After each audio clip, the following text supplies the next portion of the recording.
Hello students, स्वागत है फिर से आप सबका हमारे चैनल एक्सेलर पे और मैं हूं एस.ए. मीर। प्यारे बच्चों, आज हम पढ़ने वाले हैं क्लास 10th का very important topic that is respiration.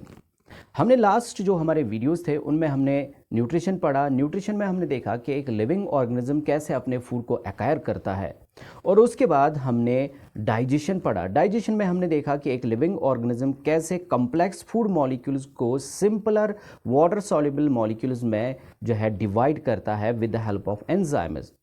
उसके बाद जो फूड है उसको एसिमिलेट किया जाता है। अब जो एसिमिलेटेड फूड है उसे दो पर्पसेस के लिए इस्तेमाल किया जाता है।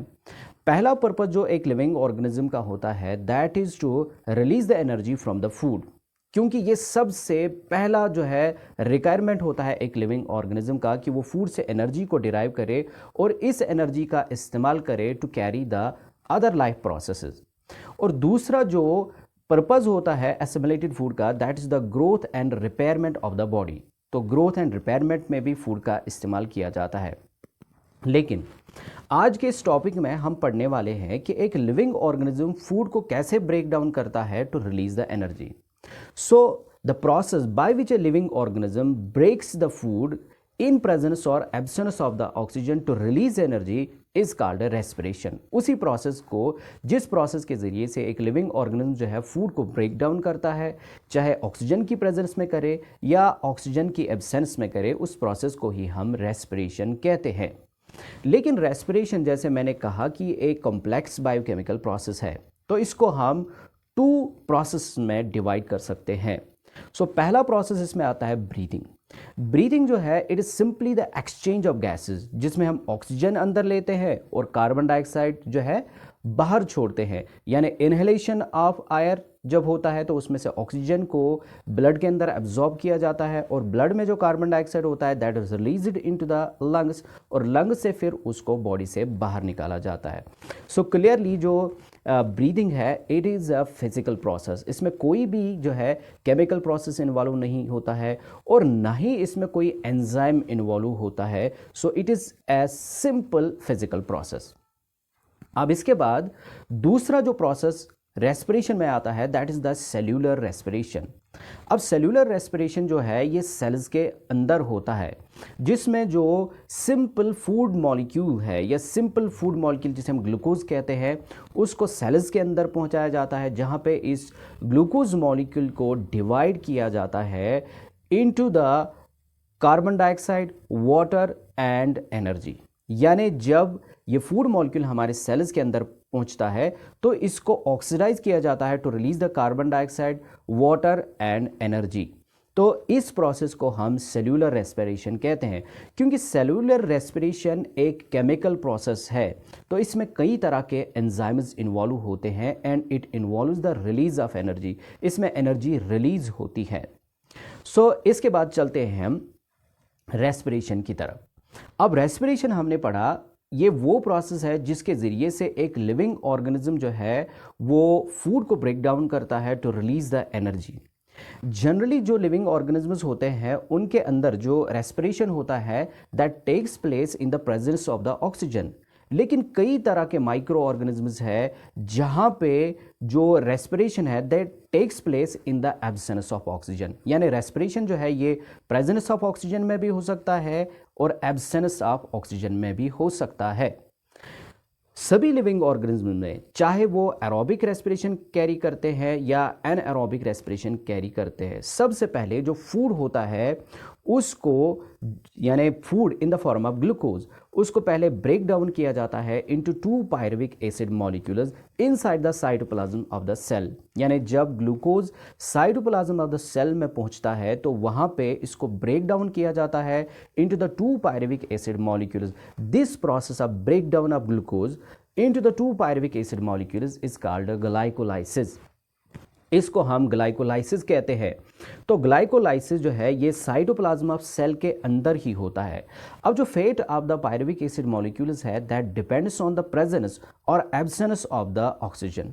अगर ऑक्सीजन प्रेजेंट होगा तो एरोबिक रेस्पिरेशन होगा, और अगर ऑक्सीजन जो है एब्सेंट होगा तो एनएरोबिक रेस्पिरेशन होता है। सो इसलिए हम रेस्पिरेशन को दो टाइप्स में डिवाइड कर सकते हैं।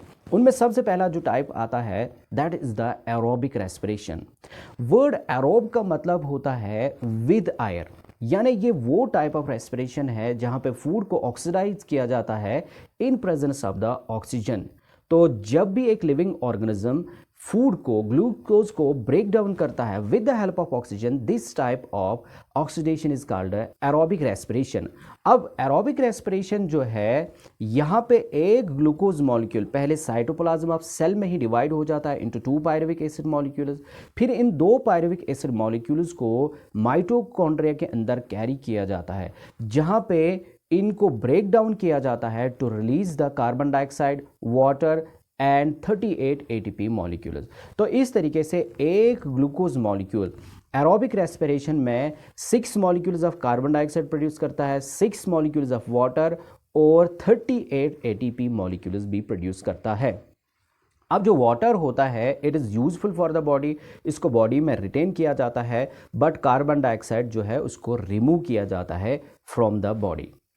इसके बाद हम चलते हैं second type of respiration that is anaerobic respiration.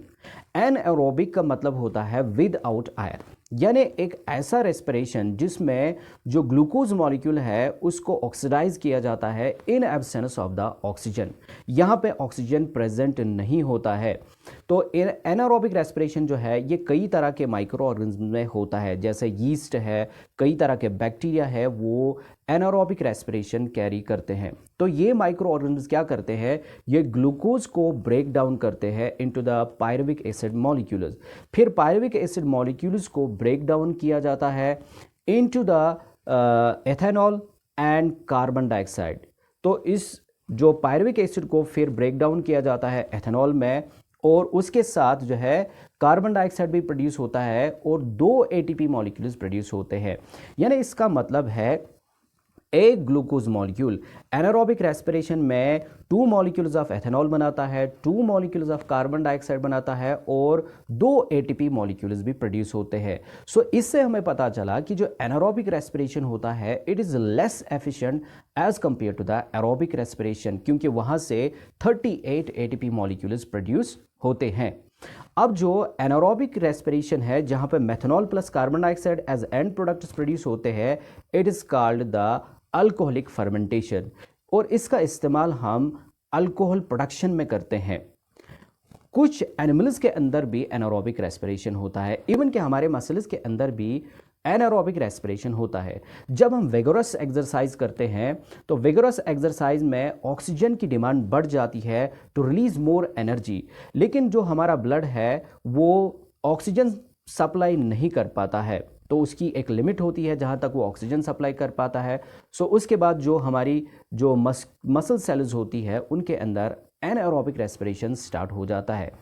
सो हमारी मसल सेल्स में जब एनारोबिक रेस्पिरेशन स्टार्ट होता है तो जो ग्लूकोज है वो कन्वर्ट किया जाता है into the lactic acid plus 2 ATP molecules. यानी अगर एनिमल्स के अंदर एनारोबिक रेस्पिरेशन होता है तो एंड प्रोडक्ट्स हमेशा लैक्टिक एसिड होता है और 2 एटीपी मॉलिक्यूल्स यहाँ पे भी प्रोड्यूस किए जाते हैं।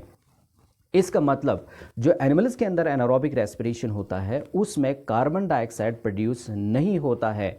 सो यहाँ भी जो एनारोबिक रेस्पिरेशन है वो लेस एफिशिएंट होता है as only 2 ATP molecules are produced. लेकिन जब ये लैक्टिक एसिड हमारे मसल्स के अंदर प्रोड्यूस होता है it acts as a poison for our muscles, जिससे मसल क्रैम्प्स हो जाते हैं। सो लेटर ऑन जब हम रेस्ट करते हैं तो रेस्ट के दौरान जो लैक्टिक एसिड होता है, some part of the lactic acid is directly utilise for the energy, उसको डायरेक्टली एनर्जी के लिए यूटिलाइज किया जाता है, and the other part of the lactic acid is converted back into the glucose, उसको फिर से ग्लूकोज के अंदर कन्वर्ट किया जाता है and that glucose is later on oxidised.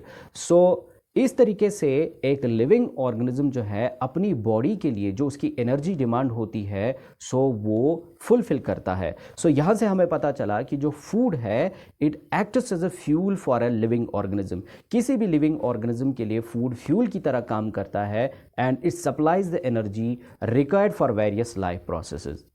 Hope कि आपको आज का हमारा ये वीडियो जो है वो पसंद आया होगा। Thank you.